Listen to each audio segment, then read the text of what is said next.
নমস্কাৰ বন্ধুসকল, মই আপোনালোক সকলোকে আছামিজ বাস্তু চেনেললৈ স্বাগতম জনাইছোঁ। বন্ধুসকল, মোৰ নাম গোবিন্দ নস্কৰ, মই জ্যেষ্ঠ বাস্তু এক্সপাৰ্ট নিউমেৰলজিষ্ট। বন্ধুসকল, আজি মই আপোনালোকৰ লগত চুলি সৰা ৰোগ দূৰ কৰা উপায় সম্পৰ্কে আলোচনা কৰিবলৈ আগবাঢ়িছোঁ। বন্ধুসকল, বহুতৰে মহিলা পুৰুষ উভয়ৰে চুলি সৰা ৰোগ দেখিবলৈ পোৱা যায়।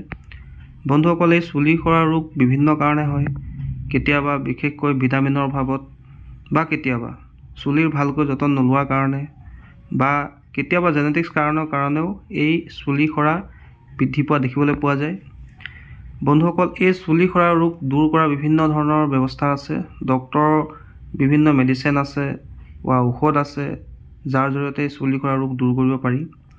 কিন্তু বন্ধুসকল, কিছু ক্ষেত্ৰত দেখা যায় যে বহু ব্যক্তিৰে বা মহিলাৰ বিশেষকৈ চুলি সৰাৰ বিভিন্ন মেডিচিন ব্যৱহাৰ কৰাৰ পিছতো, তেল ঘঁহাৰ পিছতো তেওঁলোকৰ চুলি সৰা বন্ধ হৈ নাযায়। দিনক দিনে চুলি সৰা বৃদ্ধি পাবলৈ ধৰে। বন্ধুসকল, এই ক্ষেত্ৰত আমি এটা প্ৰাচীন উপায় অৱলম্বন কৰিব পাৰোঁ। বন্ধুসকল, এই উপায়টো এটা পুৰণি উপায়। যিসকলে বিভিন্ন মেডিচিন খায়ো, ট্ৰিটমেণ্ট কৰিও চুলি সৰা ৰোধ কৰিব পৰা নাই, সেইসকলে এই প্ৰয়োগটো কৰিব পাৰে। কি কৰিব লাগে বন্ধুসকল?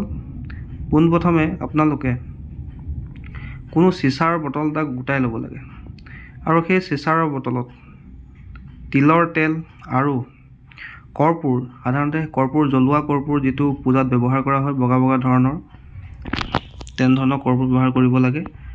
সেই কৰ্পূৰ আৰু তিলৰ তেল চিচাৰ বটলটোত ভালকৈ ভৰাই ল'ব লাগে। ভৰাই লৈ মই এটা আপোনালোকক মন্ত্ৰ স্ক্ৰীণত দিছোঁ। এই মন্ত্ৰটো 3 বাৰ পাঠ কৰি 3টা ফু দিব লাগে।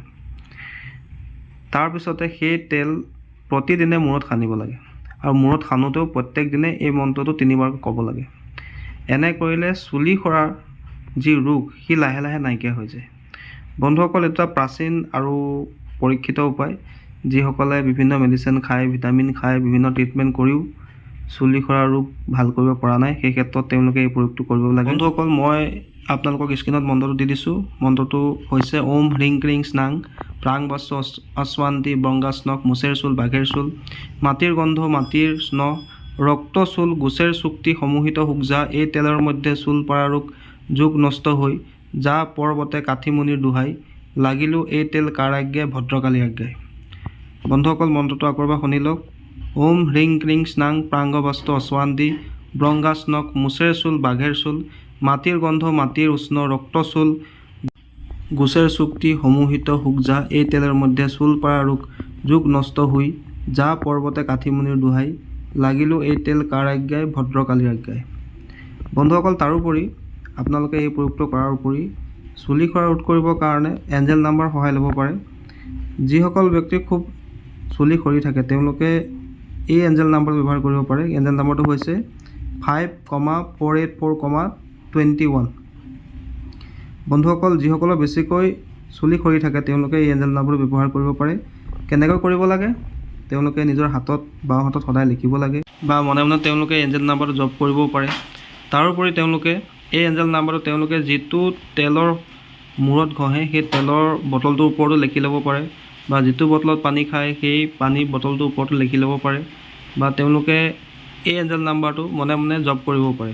বন্ধুসকল, তাৰোপৰি যিসকলে ধুনীয়া চুলি হোৱাটো বিচাৰে, নতুন চুলি তেওঁলোকৰ গজাটো বিচাৰে, তেওঁলোকে এই ক্ষেত্ৰত আৰু এটা এঞ্জেল নাম্বাৰ ব্যৱহাৰ কৰিব পাৰে। সেই এঞ্জেল নাম্বাৰটো হৈছে 1.05 হাৰ্জ 1.05 HZ, তাক হাৰ্জ বুলি কোৱা হয়। এই এঞ্জেল নাম্বাৰটো তেওঁলোকে নতুন চুলি গজিবৰ কাৰণে বা ধুনীয়া চুলি হ'বৰ কাৰণে ব্যৱহাৰ কৰিব পাৰে।